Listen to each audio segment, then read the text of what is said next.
Freddy Frog lived by a big, bubbly pond. One sunny morning, he decided to catch fish for his supper.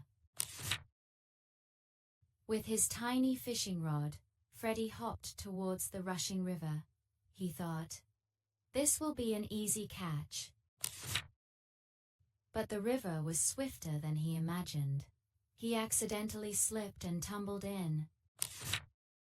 "Help!" croaked Freddy as the current pulled him along. His hat floated away. A big, grumpy fish swam up to Freddy. "You look like a tasty snack," it growled. Freddy quickly kicked his legs and darted away. "Not today, fishy," he cried. He dodged rocks and swirling